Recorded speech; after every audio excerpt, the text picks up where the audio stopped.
it's Brenda with Dreaming in Arkansas. Today we're going to take a trip to Richland Creek Farm in El Dorado. I met with Rhonda and her husband Ken, and they showed me around their farm. Enjoy. I'm Rhonda Rudder, and we have Richland Creek Farm. My husband and I, Ken, we started Richland Creek Farm in probably 2007. Okay, we usually move into our cool season things this time of year. We have cabbage, broccoli, all the greens, collards, rape, kale, mustard, arugula, onions, Swiss chard. The list goes on of those things that you would normally have through the cool season months. Sometimes I go and get satsumas and we bring those up from South Louisiana and sell those. We make lots and lots and lots of jams and jellies. We not only sell those to our table customers at the market, but we also sell those to various restaurants and nonprofits in El Dorado for resale to their customers. Tell me about providing food to the local restaurants. Well, occasionally we have restaurants that need some extras, and especially the new restaurant in El Dorado, the Griffin. They're a farm-to-table restaurant that they're using our produce for their vegetables, so that's been good for us. I'm a horticulturist, and we always have some cut flowers coming along and pot plants and all those kinds of things. We're currently selling ornamental kale in pots. We're selling cut flower cabbages, which are exquisite. They're absolutely beautiful. We have leftover coleuses just for the fall market for pots and things like that. Johnny jump ups. We did have sunflowers, but we're pretty much past the sunflower season. So yes, we always have something for the table and for the flower beds and all. Like I said, I'm a horticulturist, and with that you end up wearing lots of hats at times. I have been in the landscape business. I've been in environmental remediation work, and after Ken and I got married and I moved here to the farm, we've got about 96 acres. I said we're gonna get started on something different here, and so we put in my greenhouses that were formerly down in Louisiana. We brought them up, and we've got 2 1-acre produce gardens here on our property, and we rotate those through our warm season vegetables and then our cool season vegetables. So we just we do that. We have a market twice a year and sell those vegetables. We have Nubian milk goats. We've had those the last probably 4 or 5 years, and we sell the goat's milk from those. We make soaps, and I make homemade cheeses. Those are all good. But yeah, the Nubians are my girls. I saw your chickens as well, so you have fresh eggs? We have fresh eggs. We cannot keep fresh eggs at the stand. We sell quite a few eggs. How many people do you employ here? We typically have about 3 employees during our picking season. If we're not picking, I'll back that off to 1 or so, and sometimes it's not any during the downtime. When we're rotating our crops in our gardens, there's going to be a break in there. Hopefully we're going to be able to tighten those windows so that we're not ever without something coming off. But then the downside to that is that you never get to leave the farm or go anywhere. So we usually take a break and try to regroup and start over. We get all of our soils work done, the soils analysis taken, amendments added, all those kinds of things to be able to stay in business and keep going. But so we have about 3 people. In the summer, when the grass is really growing and there's lots to be done, we'll pick up some additional help. That's usually some contract labor. What times of the year do you make your soaps and your jellies? Every week. Year round? What do you? Year round, yes. When the fruits are coming off, which include mayhaws, blackberries, we have persimmons, we have pears, we have several things. When those are coming off, those that we don't sell, we put in the freezer, and then we're able to pull those out as we need them to be able to make our preserves or jellies or jams, whatever we've got. So yes, and I make soap all the time. I prefer to do that in the winter when it's not so busy, but that time hasn't shown up yet. I tell you, I have had honeybees here. In fact, I've spent more on honeybees than I care to say. They have all left me. They have absconded, but they're living in the woods around here, so they're serving the purpose that I bought them for, to be able to pollinate my vegetables, but they will not live in the provided housing. As a working farm, do you have tours and a place for people to come in for an agri-tour? I would love for them to, and anybody that wants to come see the farm, we love to have them. 2 days a week we are extremely busy picking and prepping our crops to be able to carry to market. The next 2 days we sell, so I've got a Wednesday and a Saturday that I normally am able to receive people out here, and sometimes Sunday afternoons. But yes, we love to have people come to the farm, and we hope to be able to have, I would love to be able to sell from the farm. The experiences that we've had, there's some that would love to come and others that will not drive 12 miles out of town to be able to come pick up their things. So, but hopefully we'll be able to have some things like pumpkin patch activities and things perhaps next fall. So yes, I'd love for people to come. So now we can go take a look at your farm.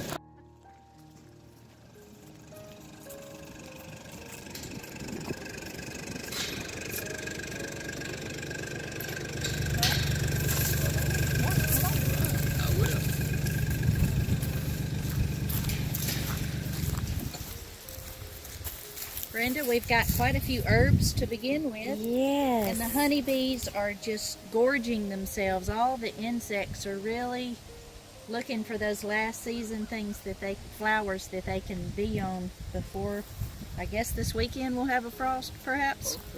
Yep. So we've got, these mint and lemon basil, and these rows are prepped and ready to receive whatever I put in there next. Probably be some cabbages or something. And you sell the plants also? Yes, in the spring we'll sell 6 packs of whatever. I've got some extra ones, sweet basil and parsley and things like that. Marigolds. I don't know. I thought we might sell a few of these for to the restaurants and stuff.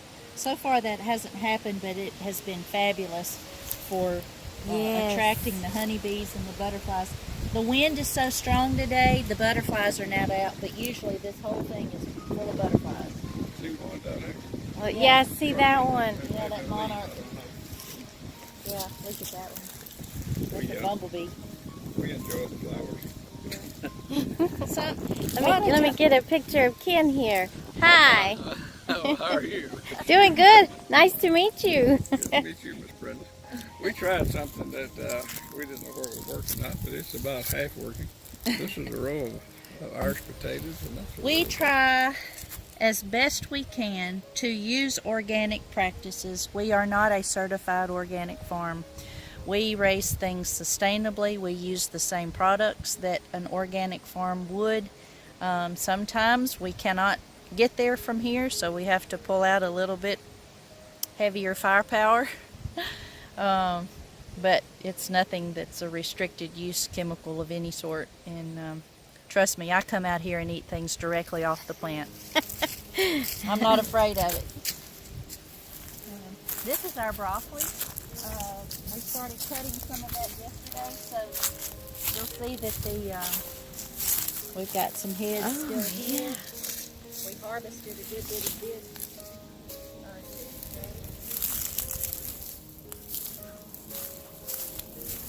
What's pretty to me is to come out very, very early in the morning and look at the frost and the dew on these, and how blue the leaves are. Of Savoy cabbages that we're cutting.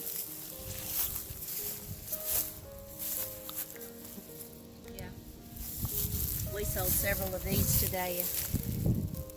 They're I just love how they're. yeah, the texture. Yeah. Those are some collards.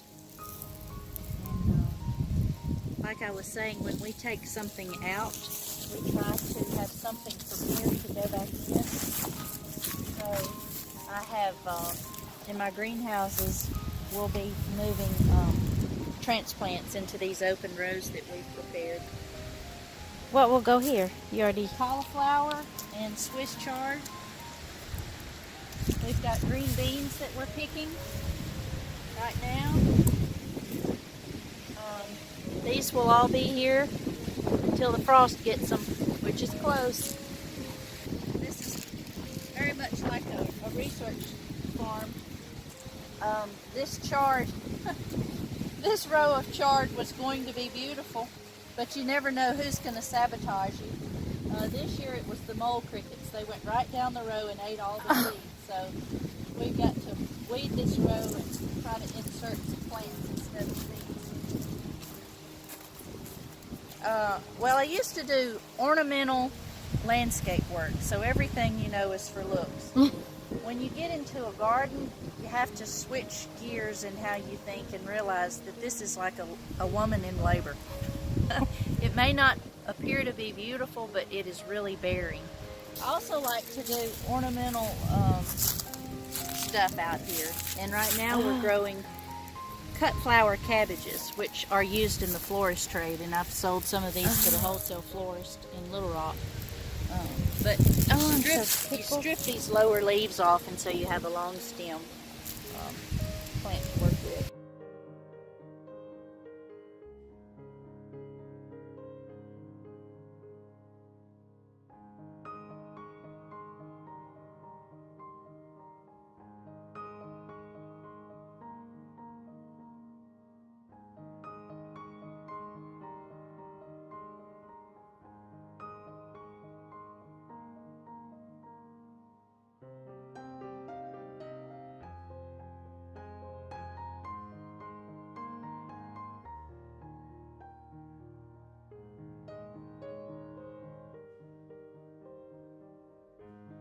Well, You can tell kind of what we're doing here. We started, see the onions, we have 2 rows of onions. This is the oldest row, but as we dig them every few days, we put the others right back. rutabagas, turnips, mustard, kale, and rape. And then we've got one last planting of cucumbers. And yeah, they're worn out. Yes, just hundreds of pounds of cucumbers. Alrighty, it's just beautiful out here. Thank you. So peaceful. And what are your vines? What do you grow over there? We'll go over there and look. Alrighty. Those are muscadine. And boy, they made muscadines this year. But gracious, brother, we had muscadines by the gallon. Oh, wow. I mean, I could pick a gallon in probably 10 minutes. Oh, that's so neat. Brenda, this used to be the old Mount Holly Road right here. Oh. It came to our house where the well is. Yeah, came through the woods. But this is what was about the halfway point between El Dorado and Mount Holly. And so there was a livery stable here, and you can tell more about it than I can. When I bought the place, there was a big old barn right out here, and that was where people, when they came through here, if they needed to leave a horse or pick up a horse or do something. There's also the only concrete dipping vat for animals was out here on this place. Oh. And people would bring their cows over, they would bring their dogs, everybody brought them to the dipping vat. Of course, that thing is, we had to take it down. And, but it was quite an interesting place. I've had it now, 35 plus years. But when I bought it, it was a jungle. Nobody had lived on the place for 12 or 15 years. The old house was in bad shape. The smokehouse was bad shape. The potato house, the chicken house, all the hog pens, everything else. No fences anywhere.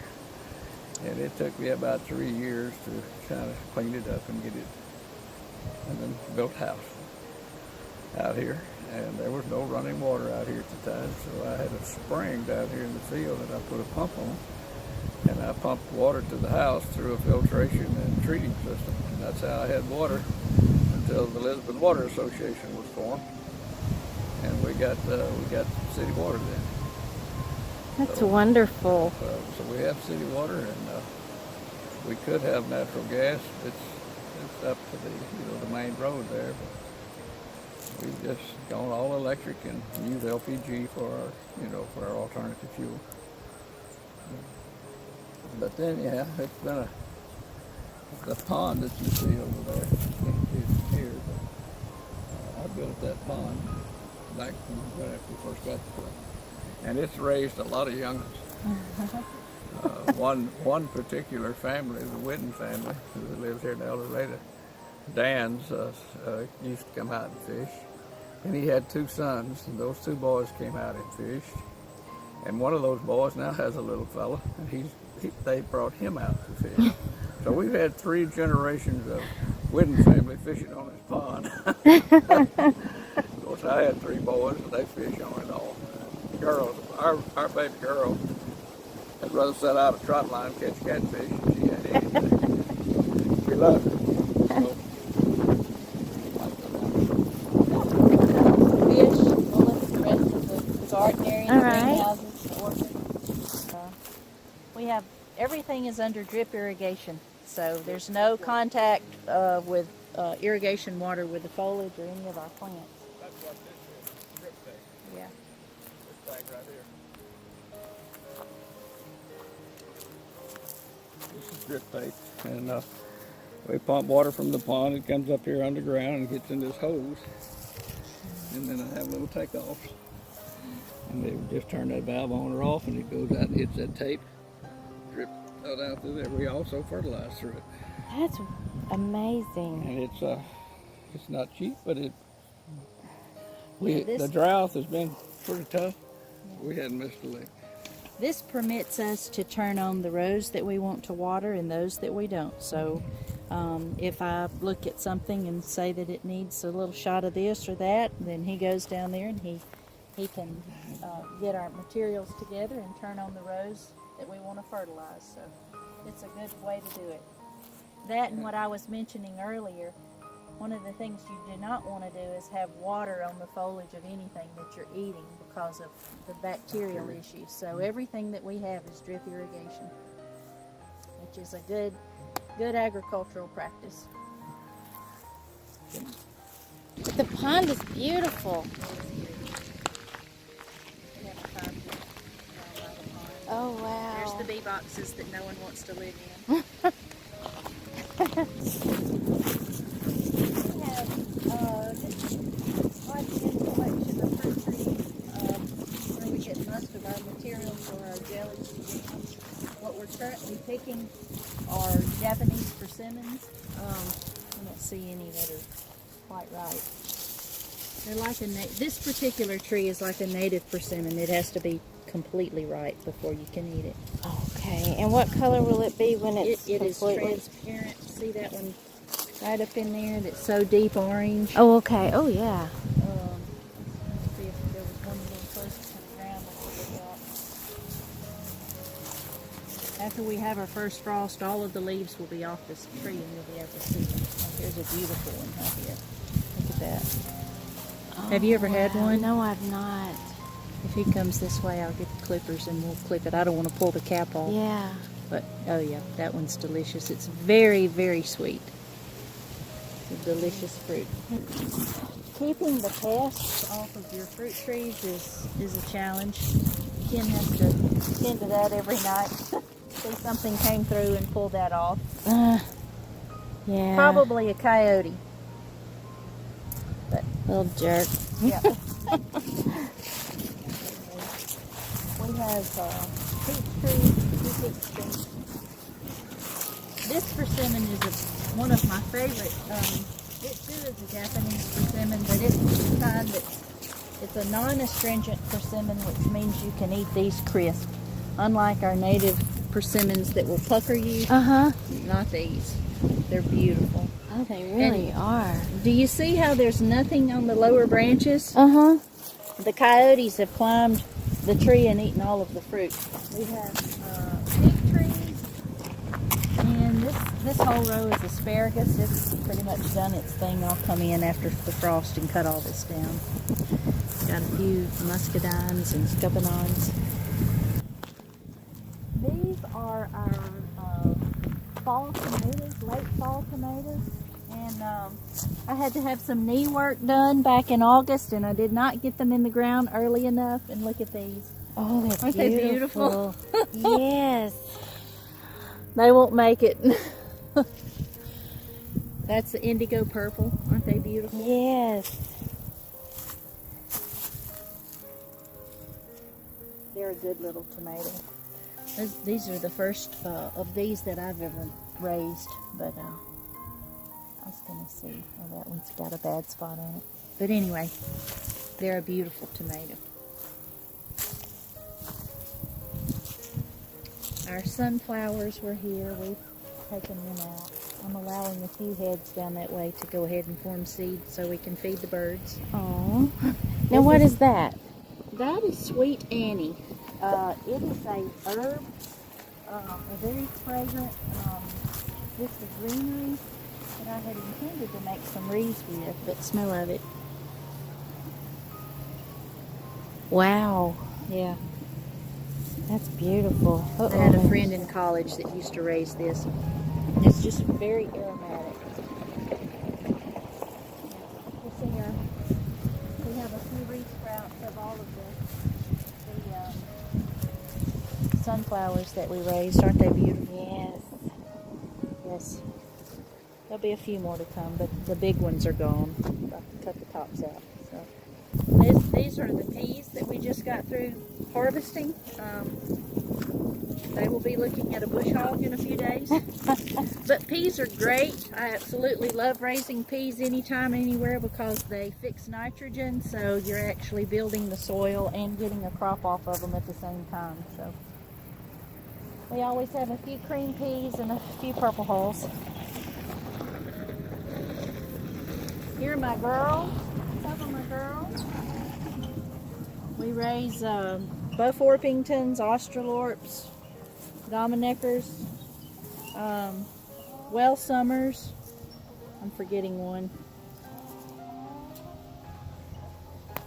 Anyway, they're molting now. And they absolutely love it when I come back from the market and have discarded vegetables. There's my milk goats down there. But, this area that's covered in pine bark, since this is such an old property, you should see it in the spring. It's solid daffodils of all types of heirloom bulbs up around the house. So I've gradually dug a few, of light kind, and have moved them down here so that I could have some order. And that's what I'm trying to do, is get all these little oddball bulbs that are everywhere down here, and then eventually be able to get some landscaping done around the house and put them back. But anyway, those are all heirloom bulbs.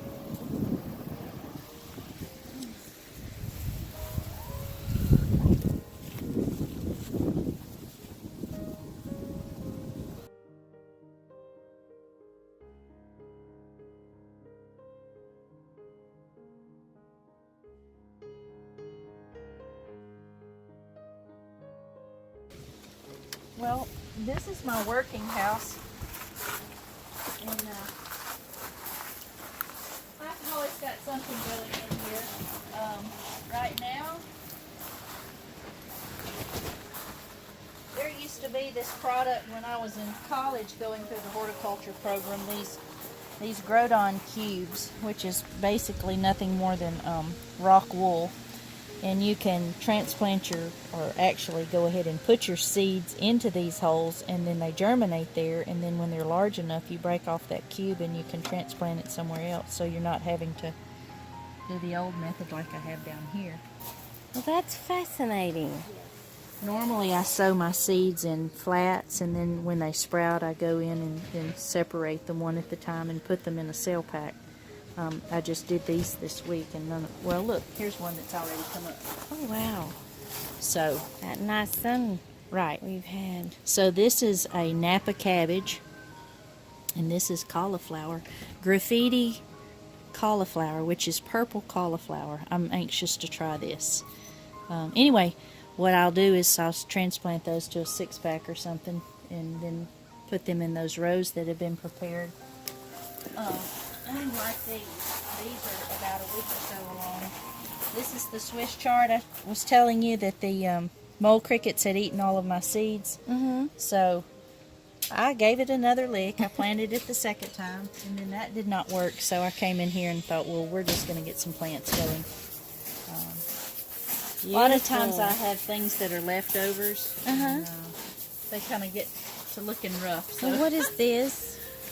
that is dichondra. It's an ornamental hanging basket type plant. We have had such wind today. Yeah. These curtains were down, and some of my coleus is blown over. Looks like they're broken. Anyway, I have a few pansies, Brenda, that I'll put somewhere. A lot of times, well, like this time of year, you know, you start having holiday functions, and 1st of November we'll be using these to garnish things. As you can see, this is a research farm. When you try to get pansies going in July 29th, chances of failure are high. So anyway, live and learn. Yeah. Yeah, that's so fascinating. Oh look, honey, I thought you were gonna pull these off. I did. No, I mean, No, I didn't pull them off, leave them off. let me show you something else I'm doing. You've eaten microgreens. Oh, yes. So, actually, I'll take all of these lids off. These were planted Saturday. I sowed those Saturday, so I will keep the lid off of those, and then they'll grow up, and they'll be ready in about a week for harvest. Some people do scales, and they have Yeah. machines to go down through it and cut it off and fix it. Yeah, but that's not the personal touch. That's going on. I'm just fascinated. This is like a dirty kitchen, but it's, It's we get short-handed, so you do what you can do.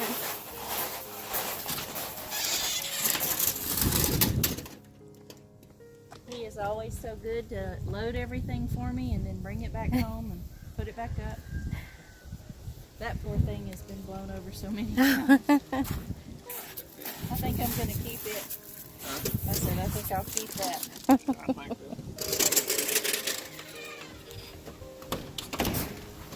oh, and here's your. Yeah, this is such a messy area. But anyway, it is what it is. Oh, don't worry. I'm not going to. Whoops. They're beautiful.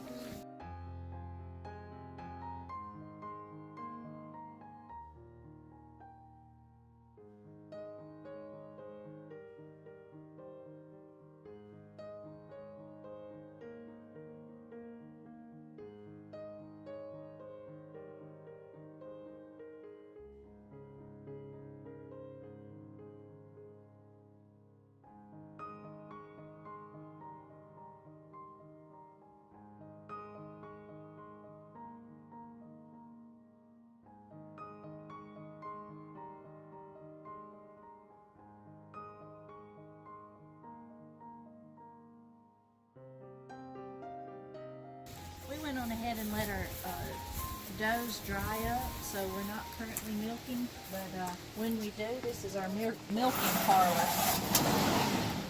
You can come in. We bring the girls in and set their milking stand in here, and then are able to process the milk. We have our chicken coop is here. Kind of have a little sink in here that's not in service yet. Yeah. But anyway, we go on through for our girls that are not in here. Oh, how sweet. Yeah. It's kind of a mess. Oh, gotta get a picture of the chair. One of those out by the road chairs somebody threw away and I grabbed it. All you need is a churn Yeah. sitting there. These are new ones.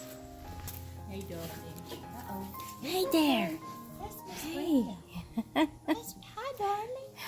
This is Fanny. Hey there. She's the friendly one. Are you friendly? Yep, Tressie. She's my dear one. She's the gentle giant. Oh. And then their mother. Where is their mother? That's their mother. Oh. I call her BP, Big Pearl. Hey, Big Pearl. Hey, girls. Hey, I darling. think I'm missing her. Oh, there Hi, she is. girls. Hi, girls. Hey. Hey, Just there comes my mama. I'll get a petting. They love alfalfa. Hi, BP. Hey, darling. Hey, darling. You're rude. Oh, you got to come see my baby girls. These are our little females that were born this April and May. We got 3 of them.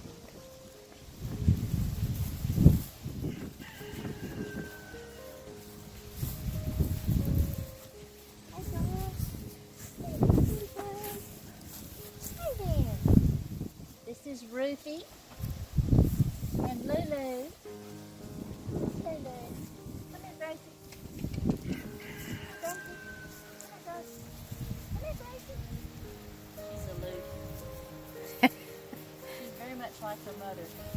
She has an attitude. Come here, Gracie. Come here, Daddy. Says no. Doing something else. So I'm busy. I'm busy. Have to trim up these weeds.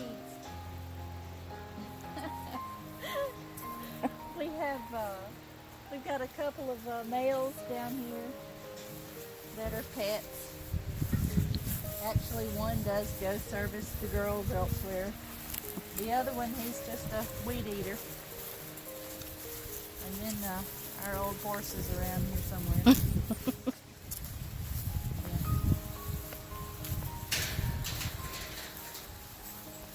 Little Bucky. That's Bucky. Yeah, these are the ones I came in Yeah. too soon. I came up here. Yeah, he thinks we're gonna feed him. Oh, goodness. So, hey, Buck. Hey, Buck. Uh-oh. He likes to sleep in the feed trough. That's where he takes his afternoon naps. In that sun.